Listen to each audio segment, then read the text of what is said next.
किया तो ये कह रहे हैं कि हम अंदर घुसने नहीं देंगे। और रही बात सबूतों की, तो सबूत तो बाहरी 18 फीट चौड़ी दीवार चीख चीख कर कह रही है कि ये हिंदू मंदिर के अवशेष चिन्ह है। दूसरी सुशांत जी, एक बात मैं कहूँगा कि मुझे लगता है दुनिया की पहली मस्जिद है जिसके छत पर नमाज पढ़ी जाती है और तहखाने का अधिकार हिंदुओं के पास है। इसके नीचे का जो गर्भगृह है तहखाना है, जहां नंदी इंतजार में बैठे हैं, उसका अधिकार और चाबी वर्तमान में भी उसका जो पोजीशन है कानून की भाषा में वो हमारे पास है, हमारे अर्थात प्रशासन के पास, पंडित सोमनाथ व्यास परिवार के पास था, वो अभी हमारे पास है। तो ऐसी परिस्थितियों में आप वहां अंदर जा सकते हैं, अभी नहीं जा सकते, आपको अभी अंदर जाना अलाउड नहीं है। अलाउड नहीं है। आप तो इस विषय को सुने, सुशांत जी, कोर्ट में इसी मुस्लिम पक्ष ने यह कहा है कि किसी को इस आधार पे हम नहीं रोक सकते कि वो गैर मुस्लिम है मस्जिद के अंदर जाने को। ये कोर्ट में लिखित बयान है मुस्लिम पक्ष का, जो इंतजामिया कमेटी है, कि किसी को हम इस आधार पर नहीं रोक सकते। और बाहर कह रहे हैं कि हम गैर मुस्लिम को जाने नहीं देंगे। नहीं, मैं ये कह रहा हूँ, क्या उस तहखाने में क्या है? आप कह रहे हैं कि उस तहखाने का अधिकार हिंदू पक्ष के पास है, आपके पास है, तो क्या उस तहखाने में आपको जाने का अधिकार है? आप जा सकते हैं आज की तारीख में? 5-7 वर्ष पहले तक विश्वनाथ मंदिर परिसर में 2 रामायण होती है जो बाबा विश्वनाथ को सुनाई जाती है। उसका सारा साजो सामान उसी तहखाने में रखा जाता है। विश्वनाथ मंदिर से जो कुछ शिवलिंग इस विस्तारीकरण में निकले वो भी उसी तहखाने में रखे गए हैं। चाबी डीएम के पास है, प्रशासन के पास है तहखाने की, और प्रशासन खोलता है, डीएम आदेश देते हैं, खुलता है, लोग जाते हैं प्रशासनिक आदेश पर और जो काम करना होता है करके आते हैं। तो ये कहना कि हम होने नहीं देंगे बैरिकेटिंग, अरे बैरिकेटिंग तो 93 के बाद है, अयोध्या के ढांचा गिरने के बाद सुरक्षा की दृष्टि से। ठीक है, अब मैं इस पर आऊंगा। के पूरे वक्तव्य में ये समझ नहीं पाया कि उनकी दिक्कत क्या है।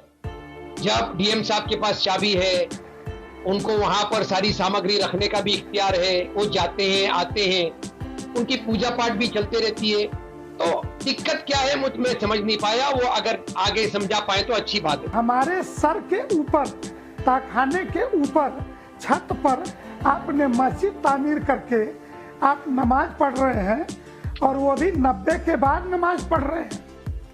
90 के पहले नहीं आते थे नमाज पढ़ने।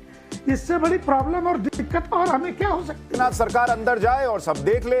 रिजवान भाई, इसमें आपको कोई दिक्कत की बात नजर आती है? एक आ रहा हूं शायद भाई, एक कमेंट उनका लूं, फिर आपको मौका दूंगा, एक कमेंट ले लूं बस उनका। रिजवान भाई, क्या इसमें कोई दिक्कत है कि भाई एक बार सब दूध का दूध पानी का पानी हो जाए, मसला खत्म हो जाए, दोनों पक्ष जो है वो भाईचारे के साथ रहें, बजाय इसके कि कहते रहें कि नहीं नहीं तुम तो हमारे मंदिर पे बना लिया, अरे नहीं नहीं ये तो मस्जिद था। जी सुशांत भाई, जय हिंद, वंदे मातरम, शुक्रिया। देखिए, पहली दिक्कत तो सुशांत भाई ये है कि कोट अनकोट हम होने नहीं देंगे, ये बदकिस्मती से मेरी कौम का तकिया कलाम बन गया है लगभग पिछले 40 साल से। हम होने नहीं देंगे मतलब बात शुरू होती नहीं और हमारे नुमाइंदे ये पब्लिक प्लेटफॉर्म पे बोलने लगते हैं हम होने नहीं देंगे। तो ये इस पर भी एक रिसर्च होनी चाहिए कि ये ऐसी फितरत कहाँ से आई है कि हर बात को हम होने नहीं देंगे। पहली चीज, भाई ने जिक्र किया बाबरी का। हम लोग मुस्लिम के कमेंटेटर्स कंफ्यूज्ड हैं। हम कंफ्यूज्ड हैं between fact and court order. कभी हम डिफेंस लेते हैं 1991 के रूल का, कभी हम डिफेंस लेते हैं कि वहां मंदिर कभी था ही नहीं, मंदिर कभी टूटा नहीं, मस्जिद बनाने के लिए मंदिर कभी तोड़ा नहीं गया। सो आप पहले मुस्लिम कम्युनिटी एक चीज तय कर ले कि हमको 1991 का प्रोटेक्शन लेना है और चुप बैठ जाना है। जब तक 1991 चैलेंज ना हो अपने मुंह पर ताला लगा के रखो, चुप बैठो, कोई और आर्गुमेंट ना करो।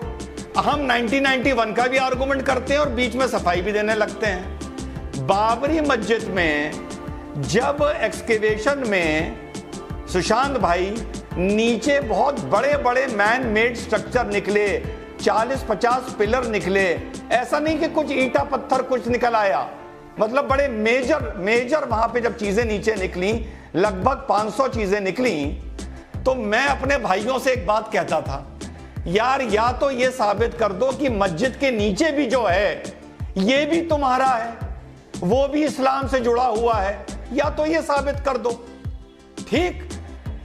या इस चक्कर में मत पड़ो वो नीचे मंदिर है या नहीं है, अरे वो अस्तबल हो, वो कुछ सभागृह हो, कुछ हो, वो जो है वो तुम्हारा नहीं है। इसका मतलब बाबरी तुम्हारी जमीन पर नहीं बनी है, अलग हो जाओ इज्जत से।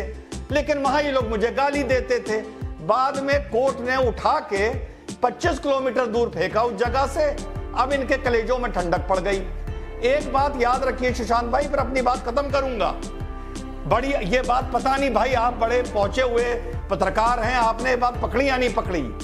जिस दिन काशी विश्वनाथ का उद्घाटन था कॉरिडोर का, मोदी जी ने अपने भाषण में 2 बार औरंगजेब का जिक्र किया था। अगर आप रिवाइंड करके देखेंगे आपको याद आ जाएगा।